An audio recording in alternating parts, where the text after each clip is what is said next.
Mutu adalah perusahaan yang bergerak di bidang testing, inspeksi, dan sertifikasi.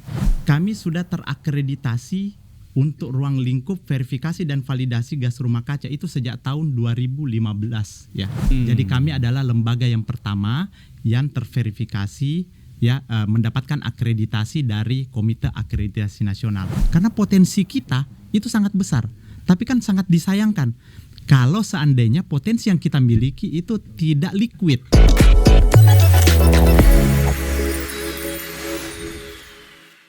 Halo Sobat Investor, apa kabar? Senang banget saya Wiki Adrian kembali ketemu sama kamu lagi di Fincast, your home of finance and investment. Episode kali ini menjadi sebuah episode yang sangat seru sekali ya. Kenapa? Karena kita akan ngomongin soal bursa karbon. Sebuah bursa yang kemudian beberapa waktu yang lalu ini sudah diluncurkan secara resmi oleh Presiden Joko Widodo. Dan Presiden Jokowi juga menyampaikan bahwa potensi perdagangan karbon di Indonesia bisa mencapai 3.000 triliun rupiah. Gede banget angkanya ya. Tepuk tangan dulu dong untuk potensi karbon yang ada di Indonesia. Nah, kalau ngomongin soal bursa karbon Indonesia ini atau Indonesia Carbon Exchange atau IDX Carbon, ini resmi diluncurkan oleh Presiden Joko Widodo pekan lalu ya, 26 September 2023. Dan bursa karbon ini menjadi tonggak sejarah tentunya bagi Indonesia dalam mengatasi perubahan iklim, karena Indonesia juga punya komitmen nih di Paris Agreement gitu ya. Salah satu hal yang untuk merealisasikan komitmen itu adalah melalui bursa karbon ini. Nah, bursa karbon ini tentunya berada di bawah naungan Otoritas Jasa Keuangan, sementara PT Bursa Efek Indonesia adalah penyelenggara dari bursa karbon. Nah, dua produk unit karbon yang diperdagangkan adalah persetujuan teknis batas atas emisi pelaku usaha atau PTBAEPU dan juga sertifikat pengurangan emisi gas rumah kaca atau SPE-GRK ya. Peluncuran bursa karbon ini juga tentunya akan membuka peluang banyak sekali termasuk bagi penyedia jasa sertifikasi dan juga verifikasi, dan tentunya hari ini kita akan membahas hal tersebut bersama Mas Irham Budiman, beliau adalah Direktur PT Mutu Agung Lestari Tbk atau Mutu. Apa kabar Mas Irham? Terima kasih banyak sudah bergabung bersama kami di Fincast. Kalau boleh kenalan sedikit mungkin secara spesifik, Mutu ini apa dan perannya nanti seperti apa di bursa karbon ataupun mungkin ekosistem bursa karbon yang ada di Indonesia? Ya, terima kasih Mas Wiki. Jadi kalau bicara tentang Mutu adalah perusahaan yang bergerak di bidang testing, inspeksi, dan sertifikasi. Jadi kalau kita lihat peran testing, inspeksi, sertifikasi adalah suatu perusahaan yang menjadi hub antara penjual dan pembeli. Jadi bagaimana memastikan persyaratan antara penjual dan pembeli itu bisa di-comply ya. Saat ini Mutu itu memiliki skema sangat macam-macam. Ada lebih dari 80 skema layanan yang kita berikan dalam bidang testing, inspeksi maupun sertifikasi. Yang paling hangat sekarang adalah terkait dengan karbon ya. Karbon ini adalah layanan yang sudah kita rilis di Mutu sejak tahun 2015 ya. Jadi kami masuk kepada pasar karbon ini sebenarnya sudah mulai dari tahun 2015, tapi waktu itu memang perkembangannya belum sepesat sekarang gitu ya. Tapi sejak 2 tahun terakhir perkembangannya itu sangat luar biasa. Awareness-nya meningkat terus. Sangat meningkat. Nah, peran kami sebagai lembaga verifikasi dan validasi adalah menyediakan dan sebagai assurance ya dari produk-produk yang disebutkan tadi ya, PTBAEPU maupun SPE-GRK yang nantinya akan menjadi bahan untuk dijual di bursa karbon. Ya, kira-kira seperti itu peranan kami yang simpel. Jadi kami berperan sebagai assurance bagi kegiatan yang akan diverifikasi, divalidasi dan diverifikasi yang akan masuk ke bursa karbon. Oke, terkait dengan validasi dan juga verifikasi yang akan dilakukan, tentu saja banyak hal kemudian disiapkan lah ya oleh Mutu sendiri terkait dengan akreditasi mungkin. Anda bisa sampaikan soal ini?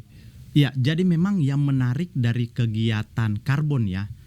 Jadi definisi yang paling tepat untuk kegiatan ini adalah bukan sertifikasi ya. Terminologi yang paling tepat adalah validasi dan verifikasi.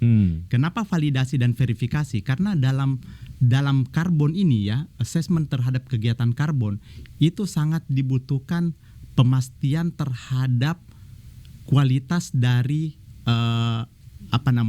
kualitas dari klaim yang dihasilkan oleh pelaku usaha. Ya. Jadi misalnya begini Pak, Mas.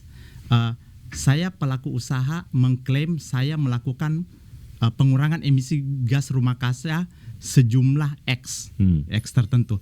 Kecenderungannya karena ini akan kita trading pasti akan kita besarkan, gitu ya, supaya hasilnya value-nya lebih besar. Betul. Sebaliknya untuk PT BAU pasti kita kecilkan. Kenapa kita harus kecilkan? Karena ada target maksimalnya. Ya, kalau tinggi bisa saja kita kena pajak karbon nantinya, gitu ya. Nah, kami lembaga yang memastikan semua proses itu ya berlangsung secara tepat, independen, imparsial, gitu ya. Jadi ini yang membutuhkan pengakuan dari luar yang kaitannya tadi disebut sebagai akreditasi, ya. Jadi karena ini produk yang tidak kelihatan sebenarnya, gitu ya, tidak kelihatan sehingga membutuhkan pengakuan yang diterima oleh internasional. Posisi kami udah sampaikan tadi, kami sudah terakreditasi untuk ruang lingkup verifikasi dan validasi gas rumah kaca itu sejak tahun 2015, ya. Jadi sudah waktu sekitar 7 tahun 8 tahun ya kami sudah terakreditasi. Untuk skema nilai ekonomi karbon sendiri itu kebetulan baru dirilis tahun ini. Jadi ada penambahan skup ruang lingkup pelayanan yang bisa kita berikan. Alhamdulillah kemarin pertanggal 13 September kita sudah mendapatkan akreditasi dari Komite Akreditasi Nasional untuk ruang lingkup nilai ekonomi karbon, sehingga officially kita sudah bisa melakukan kegiatan penilaian atau validasi dan verifikasi untuk skema nilai ekonomi karbon. Terus kalau ditanyakan apa yang harus disiapkan? Yang jelas kami harus menyiapkan sistem dan prosedur secara organisasi yang mampu mendemonstrasikan kemampuan kami untuk melakukan kegiatan tersebut. Kedua, kami harus mempersiapkan SDM. Ini hal yang penting untuk kita perhatikan karena kebutuhan SDM-nya itu bukan hanya validator, verifikator, independent review dan technical expert. Ya, ini yang sudah kita lakukan sehingga yang saya sampaikan tadi tanggal 13 September kita officially sudah mendapatkan pengakuan dari Komite Akreditasi Nasional atau akreditasi dari Komite Akreditasi Nasional untuk ruang lingkup nilai ekonomi karbon. Oke, artinya setelah itu kemudian sudah sangat siap untuk memvalidasi dan juga memverifikasi beberapa klaim lah ya. Dari sisi misalnya supply sendiri ada perusahaan yang saya melakukan berbagai macam effort untuk menurunkan emisi karbon dan ternyata saya punya kelebihan skor nih, saya pengen menjual belikan lah ya kelebihan skor saya ini, skor karbon saya ini melalui bursa karbon. Nah itu kemudian akan diverifikasi oleh mutu, kurang lebih kayak gitu lah ya. Oke, dalam perdagangan bursa karbon kan ada beberapa stakeholder, salah satunya adalah ada perusahaan yang membutuhkan skor kredit karbon karena memang secara tata kelola perusahaannya sendiri saya melakukan banyak sekali kegiatan-kegiatan usaha yang emisinya melebihi dari ambang batas. Ini kalau saya nggak turunin, saya bisa kena pajak karbon gitu ya. Saya harus turunin, otomatis saya harus membeli ataupun mungkin collect lah ya skor karbon yang saya bisa collect dari perusahaan yang lain. Nah, secara fungsi dan bagaimana cara stakeholders ini berinteraksi satu sama lain dari sisi supply dan juga demand, mungkin Anda boleh sampaikan Mas Irham supaya kemudian saya juga lebih paham dan juga sobat investor juga lebih paham dan sejauh mana mereka kemudian bisa take a part di ekosistem ini gitu. Iya, jadi pertama bursa karbon itu juga bagian dari komoditas ya yang sangat dipengaruhi oleh supply dan demand gitu ya. Pertama kita lihat dari sisi demand-nya, apa sih yang menyebabkan minat terhadap karbon itu akan tinggi? Itu didorong oleh dua hal. Pertama adalah dari sisi regulasi, ya regulasi. Adanya kewajiban yang ditentukan oleh negara bagi pelaku usaha untuk membatasi emisi yang dihasilkan. Ya, jadi kita sebut sebagai mandatory. Ya, demand-nya akan didorong oleh hal tersebut. Kedua adalah voluntary. Ya, voluntary itu didorong oleh komitmen, kesukarelaan masing-masing pelaku usaha yang punya komitmen untuk menurunkan emisi gas rumah kaca menjadi bagian dari upaya global untuk memenuhi komitmen tersebut. Biasanya diwujudkan dalam ESG dan yang lain-lain. Jadi demand karbon ini dipengaruhi oleh dua hal tersebut.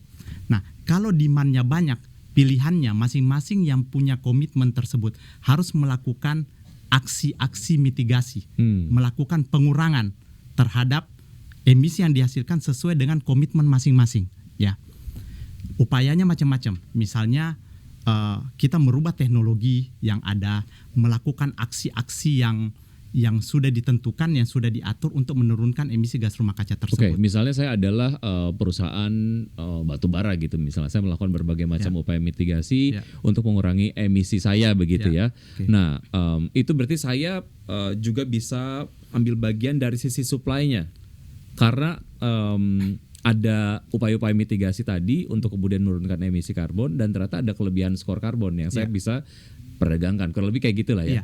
Oke. Ada dua sisi. Dia kalau mereka memiliki komitmen, berarti demand-nya muncul dari mereka. Oke. Ya. Kemudian mereka melakukan upaya, tapi upayanya ternyata itu belum memenuhi ambang yang sudah disepakati oleh mereka. Berarti mereka harus cari resource, cari karbon untuk memenuhi upaya tersebut.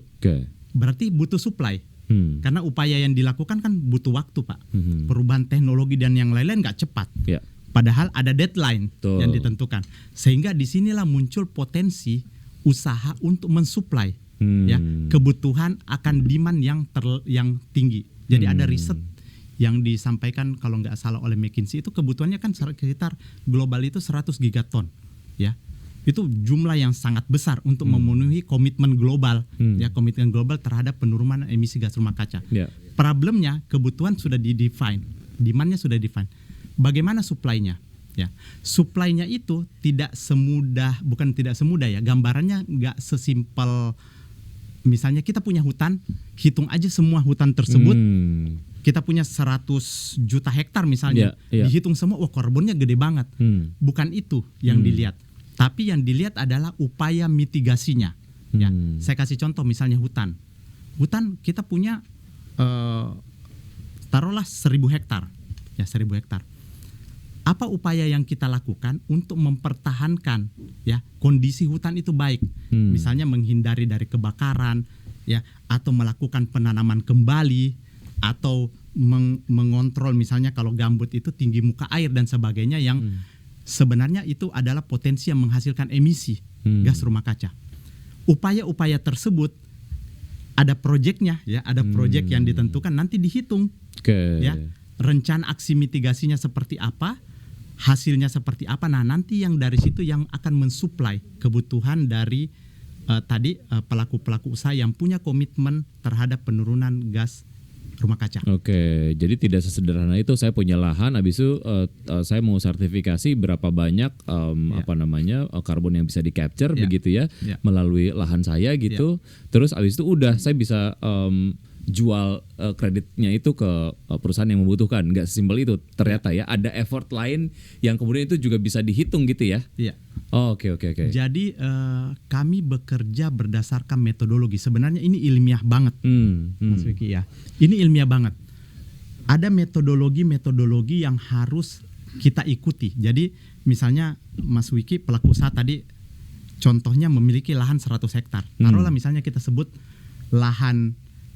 banyak lahan gambut dalam area tersebut.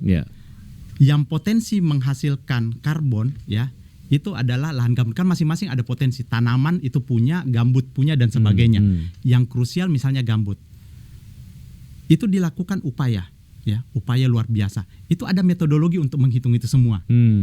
Misalnya kalau gambut luasan ini hasilnya seperti apa, pohon seperti ini diameternya, ini jenisnya apa, ada lagi konversinya. Nah, itu yang kita lakukan verifikasi, validasi, sehingga nanti munculnya adalah berapa dan dalam areal tersebut karbon yang dihasilkan. Iya, artinya memang ada service-service juga yang dihadirkan oleh Mutu terkait dengan itu gitu ya. Oke, ini kalau bicara mengenai peran yang tentu saja bisa dihadirkan lah ya oleh lembaga seperti ataupun mungkin perusahaan seperti Mutu sendiri terhadap ekosistem bursa karbon ini nantinya akan seperti apa dan sejauh mana ini dapat menjadi sebuah bekal lah ya bagi perusahaan-perusahaan yang punya inisiatif untuk kemudian menekan emisi, dan juga ada skor kredit karbon yang berlebihan tadi untuk kemudian diperdagangkan dan verified oleh Mutu gitu. Nah, itu mungkin Anda bisa jelasin lagi. Iya, jadi pertama gini, saya kembali ke konsep peran kita ya yang tadi ya. peran kita dalam konteks verifikasi kita sebut sebagai MRV, ya. Monitoring, reporting, verifikasi, ya. Sebelum tahapan itu ada tahapan proses sebelumnya, yaitu melakukan persiapan, menyusun dokumen rencana aksi mitigasi dan yang lain. Itu yang harus dilakukan oleh pelaku usaha, ya, pelaku usaha. Nah, jadi kalau kita bicara tentang karbon tadi, ya, ekosistem dan yang lain, itu sangat luas, ya. Bursa karbon itu ada di hilir, Mas, ada di hilir.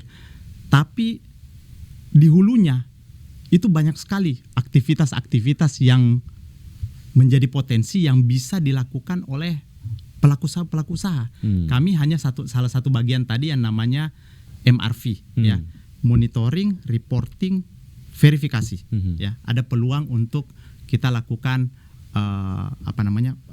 training, persiapan, perhitungan, metodologi dan yang lain-lain. Itu yang penting juga diketahui oleh teman-teman dari pelaku usaha. Oke, baik. Nah, untuk saat ini lembaga verifikasi lah, kan tadi termnya sudah diganti, bukan lembaga sertifikasi tapi lembaga validasi dan verifikasi. Sejauh ini udah banyak atau belum sih terkait dengan karbon ini, dan kalaupun memang ternyata belum banyak, seberapa besar potensinya ke depan? Ini mungkin akan banyak bermunculan nih. Iya, jadi posisi terakhir ya, yang sampai saat ini jumlah lembaga validasi dan verifikasi yang sudah terakreditasi oleh KAN dengan skema NEC itu ada 4. Ya, kami kebetulan menjadi lembaga validasi dan verifikasi nomor 001, ya. Jadi kami adalah lembaga yang pertama yang terverifikasi, ya, mendapatkan akreditasi dari Komite Akreditasi Nasional. Jadi sekarang jumlah totalnya ada 4. Oh, ya, baru 4 dengan kami. Gitu ya. Oke, baik. Tadi juga sudah dijelaskan cara kerjanya lembaga sertifikasi ataupun validasi dan juga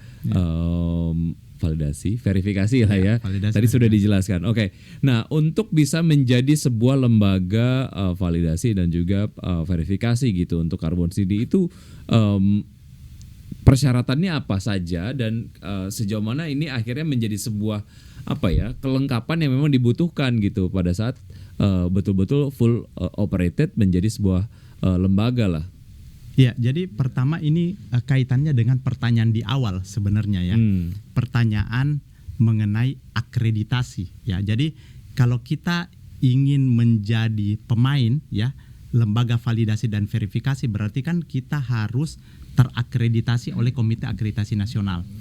Komite Akreditasi Nasional itu memiliki persyaratan-persyaratan sebagaimana yang kami sampaikan tadi, gitu ya.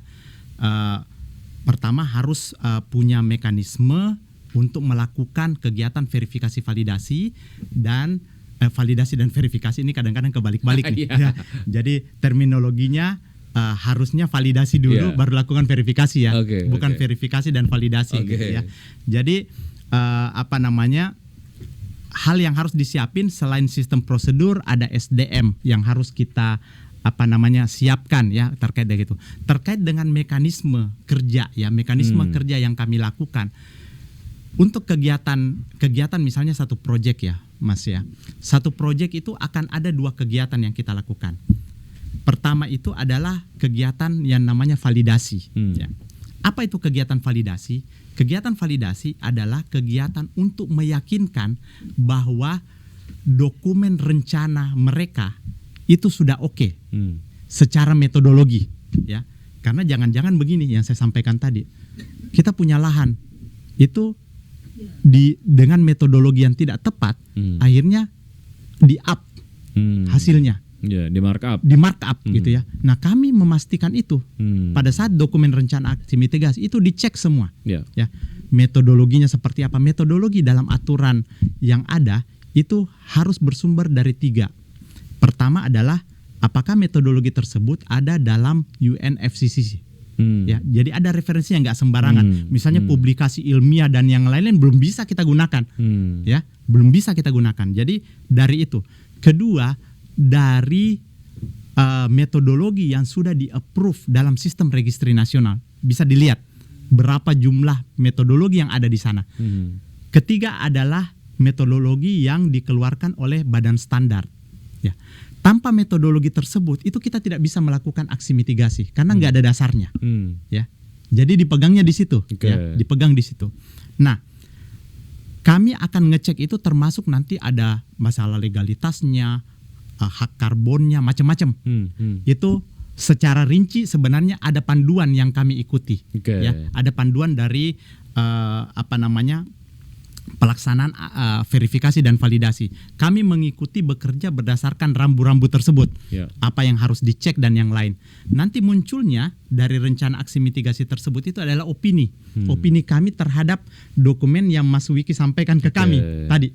Oh, ini kayaknya positif, negatif. Ya, kalau negatif berarti kan diragukan nih. Ya, atau ada perbaikan-perbaikan yang harus dilakukan. Nah, itu outputnya. Nah, setelah itu oke, ya, kan berarti berproses.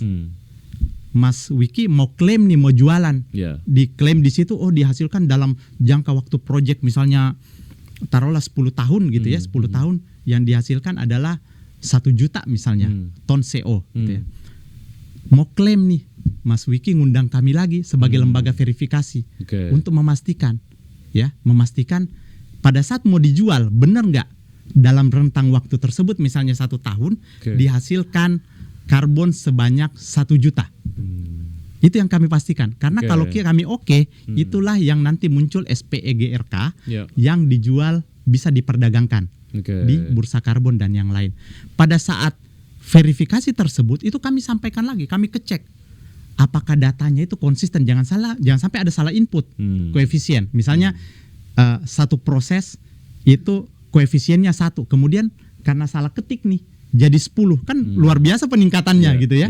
Peningkatannya. Kami akan ngecek itu semua, memastikan traceability data, ya, apakah koefisiennya itu oke atau tidak, sehingga unit karbon yang diklaim itu betul-betul sesuai ya implementasinya. Jadi lembaga validasi dan juga verifikasi ini sangat penting sekali ya peranannya ya untuk kemudian memastikan bahwa karbon yang diperdagangkan di bursa karbon itu betul-betul verified dan juga sudah dicek gitu loh, backgroundnya sudah dicek betul-betul secara detail dan juga mengecek metodologinya. Oke, tadi di awal acara kita sempat bahas mengenai produk, ada 2 produk unit karbon yang diperdagangkan, yaitu adalah persetujuan teknis batas atas emisi pelaku usaha atau PTBA EPU dan juga sertifikat pengurangan emisi gas rumah kaca SPE GRK. Ini singkatannya masih baru, saya masih nyontek nih ya tulisannya. Oke. Dari ketentuan itu kira-kira perusahaan-perusahaan mana aja nih Mas Irham yang nampak ini berpotensi untuk mendulang cuan dari bursa karbon ini? Iya, pertama pertanyaannya menarik nih. Lembaga validasi dan sertifikasi pasti dong? Pasti, itu yang mau saya sebutkan nomor 1 gitu ya. Karena baik semua tahapan proses yang membutuhkan pemastian, itu pasti membutuhkan jasa validasi dan verifikasi. Baik validasi atau setiap ingin menjual yang saya sampaikan tadi. Klaim 1 tahun dia mau menjual, bahkan kalau unit karbonnya dinilai banyak 6 bulan juga boleh gitu ya. Tapi ada batasannya, ada aturan, dia maksimal nggak boleh 3 tahun dikumpul gitu ya. Ada aturannya kalau nggak salah maksimal 2 tahun harus dilakukan penjualan gitu ya. Yang setelah itu mungkin nggak berlaku dan yang lain-lain gitu ya. Yang paling pertama, paling diuntungkan adalah kegiatan verifikasi, validasi dan verifikasi. Lembaga yang bergerak di bidang itu pasti akan diuntungkan dengan keberadaan bursa karbon. Kedua, kita harus melihat dari sisi yang tadi ekosistem bisnisnya gitu ya. Pelaku usaha yang bergerak di bidang EBTE ya pasti akan mendapatkan manfaat. Ya, pasti akan mendapatkan manfaat karena dia bisa berperan sebagai supply project kan gitu ya. Jadi kita lihat operasional perusahaan sendiri dia memproduksi energi baru terbarukan, tapi secara skor karbonnya sendiri juga meningkat gitu ya. Betul. Oh nice. Jadi kalau melihat potensinya berarti kita lihat potensi dari siapa yang bisa mensuplai kebutuhan karbon. Ya. Yang paling besar yang menarik sebenarnya di Indonesia, kita punya potensi nature based solution istilahnya ya, NBS, yang karbon yang berasal dari sumber daya alam yang sangat-sangat besar ya. Jadi selain EBT, lihat perusahaan-perusahaan yang bergerak di bidang nature based solution. Misalnya kehutanan yang sekarang udah banyak Mas ya. Tadinya misalnya bergerak di bidang kehutanan gitu ya. Sekarang sudah mulai banyak nih yang konservasi ya. Perizinan izin lingkungannya itu sudah dilakukan perubahan-perubahan untuk bergerak di bidang jasa lingkungan yang harapannya nanti ini akan bisa menjadi supply karbon kepada pihak yang membutuhkan. Jadi pertama adalah lembaga verifikasi dan validasi, kedua lembaga atau perusahaan-perusahaan yang bisa mensuplai kebutuhan terhadap karbon. Ya, oke. Ini menarik. Anda bisa memproyeksi nggak, misalnya ke depan bahwa ada terjadi titik equilibrium lah ya antara pelestarian lingkungan dan juga operasional perusahaan. Karena yang terjadi sekarang, to be honest, orang tuh kayaknya hanya mementingkan kepentingan ekonomi aja gitu. Tapi dengan adanya bursa karbon ini, setiap perusahaan yang kemudian tadinya hanya memikirkan sisi komersilnya aja, nggak terlalu peduli sama lingkungan, tapi ternyata ada cuan kalau lu melakukan effort melestarikan lingkungan. Ini juga kayaknya keseimbangan antara sustainability dan juga sisi komersil dari perusahaan ini akan seimbang, dan ke depan kok rasanya saya optimis ya, ada keseimbangan itu secara lebih luas gitu. Nah, Anda ngelihat ini gimana, Mas Irham? Ya, jadi pertama gini, ini Bapak Ibu sekalian yang di KLHK sudah menyusun aturan-aturan yang terkait dengan ini. Kalau tadi yang asumsi hipotesa yang dibangun kan gitu ya, lebih bagus produksi daripada pelestarian, karena dulu pelestarian tidak dilakukan, tidak ada nilainya. Ya, sekarang agak berbeda nih. Bahkan yang datang ke kami, diskusi dengan kami, kok berpikirnya lebih bagus melestarikan daripada produksi, kan gitu ya. Tapi itu jadi problem juga nantinya, karena kalau semua berpikir pelestarian, penyerapan tenaga kerja dan yang lainnya mau seperti apa, gitu ya. Nah, itu juga sudah difikirkan karena ada regulasi-regulasi dalam perizinan yang ada di KLHK, itu udah mengatur itu, Pak. Ada RKT dan yang lain yang tidak sepertinya tidak memungkinkan juga untuk kita full kita jasa lingkungan saja dan yang lain. Artinya dengan ini itu otomatis titik keseimbangannya akan terbentuk. Ya, at least untuk keseimbangan serapan tenaga kerjanya, tapi juga pelestarian lingkungannya. Soal industri yang memang berhubungan langsung dengan karbon, mungkinkah ada industri lain yang kecipratan cuan juga? Misalnya adalah industri keuangan ataupun mungkin industri asuransi? Iya, saya pikir pasti ada. Jadi kalau kita lihat ekosistem tadi ya, ada yang mensuplai, ada yang mensuplai, perusahaan yang mensuplai kebutuhan karbon, ada yang melakukan verifikasi. Itu kita sebut taruhlah tier-tier perusahaan yang bisa impact langsung. Tapi kan ada perusahaan yang disupportnya. Ya misalnya tadi saya kasih contoh, misalnya perbankan. Sekarang kan kebijakan global udah mulai green financing misalnya. Bahkan kami dapat informasi beberapa negara kan sudah mulai agak menyetop nih penyaluran kredit misalnya untuk industri-industri yang tidak memenuhi ESG. Bahkan info yang kami dapat misalnya ada bunga-bunga tertentu yang lebih kompetitif yang bisa diperoleh gitu ya oleh pelaku usaha yang memiliki proyek yang terkait dengan green atau ESG. Otomatis kan ini pembiayaan akan support.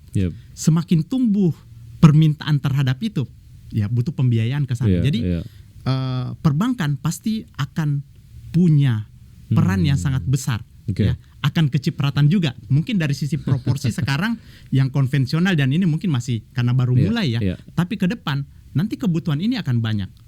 Akan banyak dan yang lainnya. Dan itu akan ada skema-skema jasa keuangan yang mungkin akan sangat menarik ya ke depan, yang akan tumbuh karena adanya bursa karbon ini atau kebutuhan komitmen atas karbon ini. Yang paling penting adalah dilakukan validasi dan juga verifikasi terhadap berbagai macam effort yang dilakukan oleh berbagai macam perusahaan gitu. Jangan sampai ini kayak cuman untuk pencitraan doang, bener atau enggak gitu. Makanya kemudian lembaga atau mungkin perusahaan-perusahaan seperti Mutu sendiri juga ini diperlukan lah ya. Yang harus dilakukan ke depan supaya kemudian lebih mantep lagi nih terkait dengan bursa karbon dari sisi pemerintah ataupun regulator, dari point of view Mutu seperti apa, Mas Irham? Ya, jadi memang kemarin mungkin minggu lalu kita sudah mendengarkan launching bursa karbon. Ada pemaparan yang disampaikan oleh Kepala OJK bahwa proses yang kita lakukan ini alhamdulillah berlangsung dibandingkan dengan negara-negara akseleratif ya, cukup cepat ya. Kalau nggak salah kemarin minggu lalu disebutkan sekitar 8 bulan gitu ya. Memang regulasinya itu belum masih dalam tahap melengkapi, yang melengkapi semuanya gitu ya. Misalnya kalau saya sebut yang krusial kalau kita lihat dari konsep demand supply, bagaimana kita bisa menjadi hub karbon, ya, hub karbon untuk regional bahkan global, karena potensi kita itu sangat besar. Tapi kan sangat disayangkan kalau seandainya potensi yang kita miliki itu tidak liquid. Kan itu ada problem tuh, liquid. Oke, banyak proyek pasar dalam bisa nggak nyerap itu semua? Jangan-jangan nggak nyerap. Ya.